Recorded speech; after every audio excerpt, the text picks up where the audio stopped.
Bienvenue sur Leadershift, le podcast qui fait bouger votre leadership. Bonjour, c'est Vincent. Bienvenue dans un nouvel épisode de Leadershift. Cette semaine, j'ai un super épisode pour vous. Je suis très content de pouvoir le faire.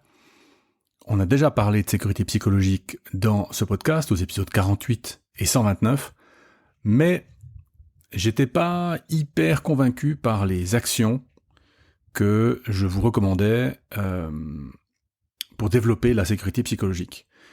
Et je suis tombé sur une série d'articles que je vous mets évidemment dans les notes du podcast de l'INSEAD et de HBR qui donnent plusieurs pistes pour développer la sécurité psychologique dans son équipe ou dans ses équipes. Alors, quel est le problème ? Pourquoi on en parle particulièrement ces temps ? J'ai découvert un index qui s'appelle le World Uncertainty Index. C'est une espèce de mesure de l'incertitude mondiale, est relativement haut. Alors, je vous dis 25 000, ça ne va pas vous dire grand-chose. En gros, dans les années 90, il était à 10 000. À l'annonce de la pandémie et des confinements, donc premier trimestre 2020, c'était à 56 000. Donc 10 000 les années 90, 56 000 pendant la Covid, au début de la Covid, et là on est à 25 000. Bon, c'est pas à la mort, mais c'est pas idéal non plus. Le risque perçu est élevé. Le risque économique, je parlais à des responsables d'entreprise il y a pas longtemps, 2024 ça avance pas hyper bien, apparemment la Chine ralentit, enfin économiquement c'est pas hyper évident, et puis la perception est pas du risque global, en tout cas géopolitique, mais économique est évidemment relativement élevé. On vient d'avoir les élections fédérales en Suisse, la droite conservatrice fait un bond en avant, vraisemblablement parce que avec ce qui s'est passé récemment ces derniers temps au niveau guerre et géopolitique, fait que les gens sont inquiets. Les gens se disent il y a un risque, donc dans ces conditions, je me tais. Je veux pas risquer. Je veux pas risquer de perdre mon job, je veux pas risquer mon salaire, donc je ne dis rien. Et donc quand se taire est plus sûr que parler, en gros, on navigue à vue en entreprise. Alors, sauf si on est 4 ou 5, mais même, nous on est 5 chez Coapta, je sais pas ce qu'ils font tout le temps, et j'ai pas envie de le savoir, mais je sais que si j'ai pas de feedback, si les informations ne remontent pas, du coup, on va pas pouvoir prendre de bonnes décisions. Alors je pourrais dire, je vais aller chercher l'information, je vais descendre chercher l'information. C'est pas une bonne idée, parce que en allant la chercher, il y a d'autres choses qu'on est en train de casser. La confiance en particulier, donc on va se mettre à faire du micromanagement, donc c'est pas idéal. Alors, entre parenthèses, Amy Edmondson, qui est souvent associée à ces discussions sur la sécurité psychologique, nous explique pourquoi est-ce que se taire est plus sûr que de parler. C'est assez évident, mais c'est bien dit. Je trouve qu'elle le dit vraiment de manière très éloquente. Parler, ça favorise qui ? Ça favorise l'organisation. Je dis ça pour l'organisation. Pas pour moi. En tout cas, pas souvent. Parler favorise l'organisation à moyen terme.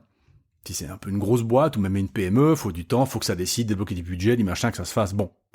Et puis, en plus, quand je dis quelque chose, il y a quand même une assez faible probabilité de succès. Je dis quelque chose, est-ce que quelqu'un m'écoute ? Si oui, comment ? Enfin bon. Donc, parler favorise l'organisation à moyen terme avec une faible probabilité de succès, d'un côté. De l'autre côté, vous mettez se taire. Se taire, ça me favorise moi, tout de suite, avec une haute probabilité de succès. Donc, vous voyez que, dit comme ça, je trouve que c'est assez clair.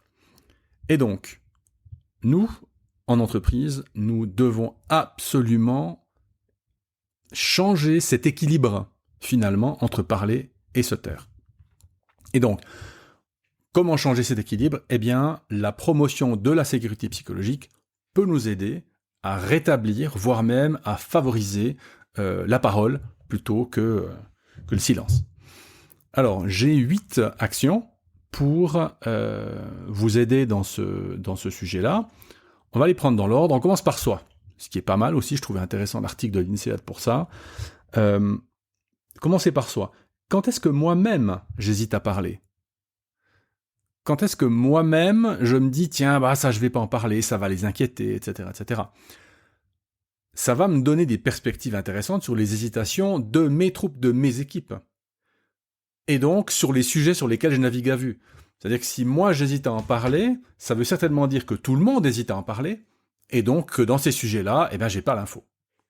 Donc, un self-audit, à ce niveau-là, peut vraiment être une bonne première manière de démarrer ces actions d'amélioration de la sécurité psychologique, surtout si vous en faites un petit peu la publicité et vous en parlez autour de vous. Dans l'équipe, je dis, vous dites, je me pose la question, tiens, vous me dites pas, qu'est-ce qui se passe, etc. Donc, voilà, c'est un message qui leur indique aussi que vous cherchez à améliorer la sécurité psychologique. Donc, première action, self-audit. Deuxième action, parler des besoins individuels. On fait tous des one-on-one, ou presque. Il y a des épisodes de podcast pour ça. Il y a beaucoup de références partout sur Internet, des entretiens individuels hebdomadaires. Bon, donc on fait des one-on-one. Eh bien, parler des besoins individuels pendant les one-on-one augmente la sécurité psychologique, surtout s'ils sont ensuite pris en considération, ce qui n'est pas forcément difficile. J'ai eu des retards aussi. Ouais, j'ai eu des retours récemment d'une personne qui était en formation avec moi qui me dit « J'ai posé la question des besoins à mes collaborateurs et en fait, c'était des choses qui étaient assez simples à faire. » Par exemple, moi j'ai besoin d'être rassuré sur un certain nombre de projets. Ok, il a pu rassurer, ça s'est bien passé. Quelqu'un a dit, moi j'ai besoin d'être un peu plus challengé. Ok, quelqu'un a dit, moi j'ai besoin d'avoir du travail un peu plus calme. On peut toujours donner d'autres travaux, de documentation, etc. Donc, si vous arrivez, et vous arriverez certainement à prendre ces besoins en considération, alors parler des besoins individuels augmente la sécurité psychologique parce qu'il s'installe cette idée que je dis quelque chose et il y a un retour concret et à court terme. Vous voyez qu'on se bat contre la partie parler favorise à moyen terme avec une faible probabilité de succès. En parlant des besoins, on montre à la personne que non, quand tu parles, quand tu t'exprimes, quand tu dis ce dont tu as besoin, eh bien, il y a des conséquences à court terme avec une haute probabilité de succès. Donc, deuxième action, parler des besoins individuels. Troisième action, inviter concrètement à parler. Dire « ma porte est ouverte », ça suffit pas. Dire « vous pouvez m'envoyer un mail » ne suffit pas. Je me souviens, il y a fort longtemps, je bossais pour une grosse boîte américaine et le CEO était venu nous dire et nous voir et nous avait dit « vous avez tous mon mail ». Ouais, c'est ça, ouais. On va t'envoyer un mail. Tu sais pas qui on est, on va court-circuiter 3 niveaux de hiérarchie, enfin ça va pas le faire, quoi. Dire « ma porte est ouverte » ne suffit absolument pas. Donc, plusieurs moyens. On peut faire des assemblées, ce qu'on appelle des town hall meetings en anglais, mais en spécifiant à l'avance les sujets qui vont être traités. En disant, j'attends du feedback de votre part sur ça, ça, ça. Entre parenthèses, si vous n'êtes pas sûr que ça marche, assurez que les demandes seront faites de manière anonyme. Il y a suffisamment de petits logiciels ou de petits documents qu'on peut faire pour assurer aux gens que leurs contributions seront anonymes. Deuxième manière d'inviter concrètement à parler, faites des one-on-one avec des personnes en repas. Pas avec vous N-1, mais vous prenez au hasard des gens dans votre organisation, vous allez manger avec eux. Si vous avez peur qu'en one-on-one ça marche pas, vous les prenez à 2 ou 3, et puis voilà, vous leur demandez qui parle de votre quotidien, etc. Sans les mettre en porte-à-faux en disant « puis alors ton chef c'est comment ?» Non, simplement en leur disant « tiens, dites-moi ce que vous voyez, le business, les pièces, comment ça va ?» Enfin, et vous verrez bien, les premières fois il y aura peut-être pas grand-chose qui va sortir, mais les fois suivantes, c'est tout à fait intéressant de le faire. Troisième manière de le faire, demandez du feedback concrètement, alors lors de vos one-on-one, avec vos N-1. Vous demandez concrètement du feedback en disant « tiens, hier, comment j'ai été ? Dans cette réunion, comment tu m'as trouvé ?» Si vous demandez du feedback, généralement, les gens ne sauront pas vous le donner. Si vous demandez du feedback concret lors d'événements ou de situations concrètes, ce sera beaucoup plus facile pour eux et beaucoup moins risqué du coup. Surtout si, typiquement, l'événement ou la réunion en question était public. Ça, c'est la troisième action, inviter concrètement à parler. Là, on était dans le volet, ces 3 premières, volet individuel, on va l'appeler comme ça. On entre maintenant dans le volet organisationnel, qui est évidemment très, très important. Quatrième action, clarifier les incitations. Faire des efforts de communication mais concrètement, dire quelque chose, comment ça va aider la personne. Si vous dites quelque chose, si vous donnez du feedback à votre chef ou à moi, comment est-ce que ça va concrètement vous aider ? Donc, par exemple, donner des exemples concrets où le feedback a été utile. dans le fameux town hall, la fameuse assemblée, vous dites, ben voilà, on a reçu un feedback concret de la part du département de l'assurance qualité sur un outil qui manquait. Et ben voilà, on a décidé de mettre 25 000 balles pour l'acheter. Et puis voilà, depuis, on a moins de problèmes clients. Donc, notre client est content. Sous-entendu, c'est bon pour le futur. Donner des exemples concrets où une critique au manager a été bien reçue. Commencez par vous. En town hall, du coup, Joseph, qui est mon directeur des finances, m'a dit que j'avais tendance à prendre des décisions financières un petit peu à la légère, sans, par exemple, calculer un ROI, etc. En fait, je me suis aperçu qu'il avait raison. Et puis maintenant, on a une petite procédure en place qui... Ça, typiquement, ça dit quoi aux gens?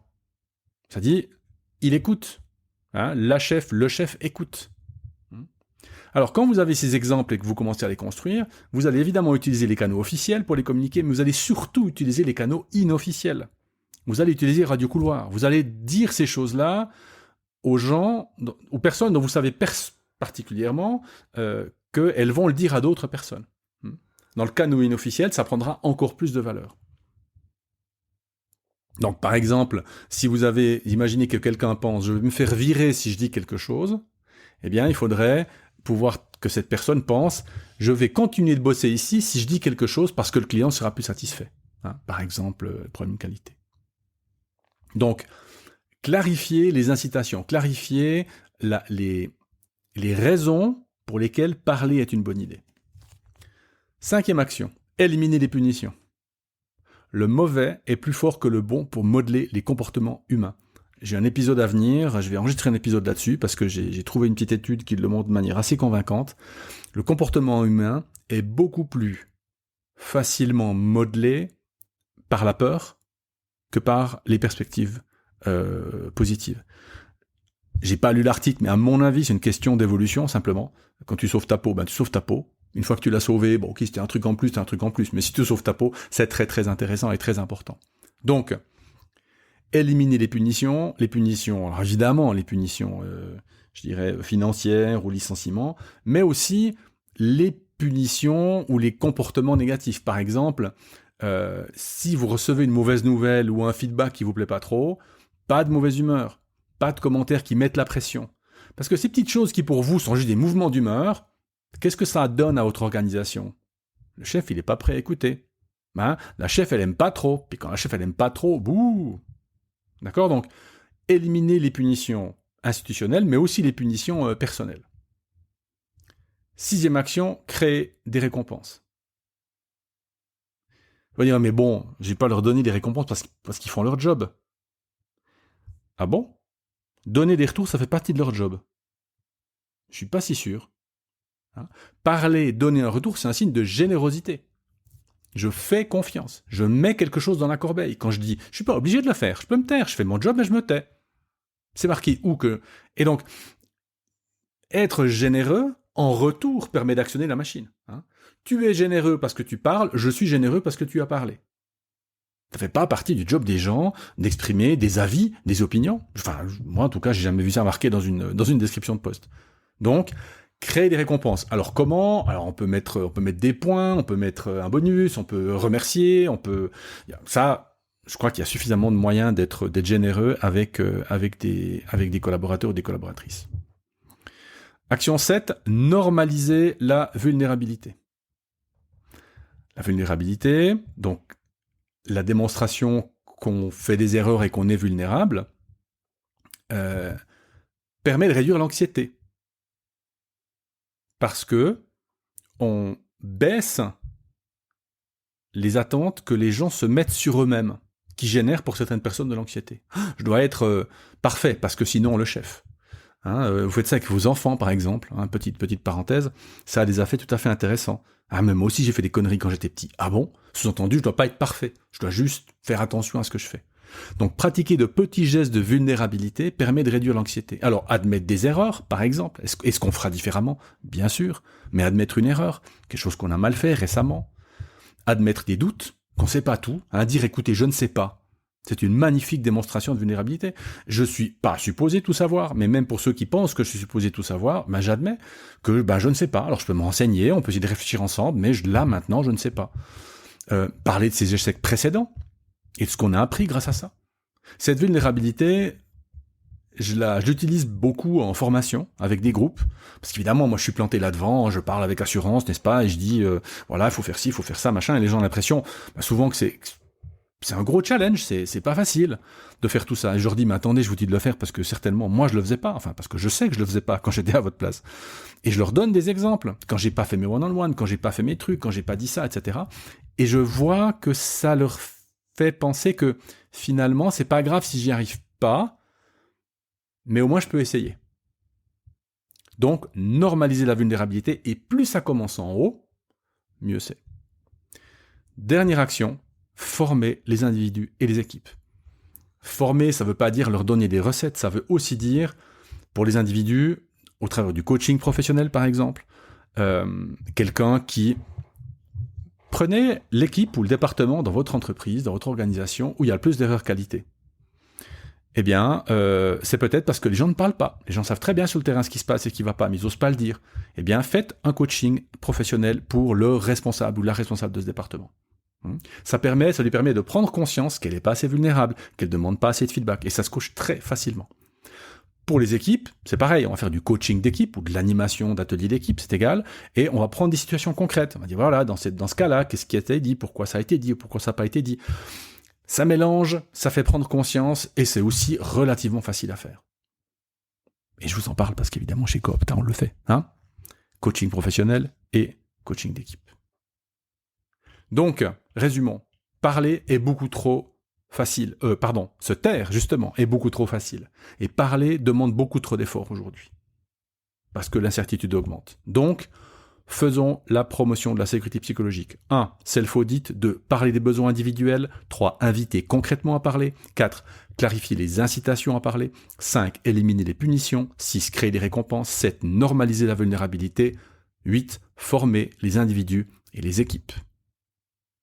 C'est la fin de cet épisode. Si vous voulez participer, on a créé une petite communauté, Leadershift, sur Reddit, www.reddit.com/r/leadershift. Venez discuter des épisodes, ils sont tous postés. Vous pouvez mettre vos commentaires, poser vos questions. Je vous attends sur Reddit. À la semaine prochaine. Ciao.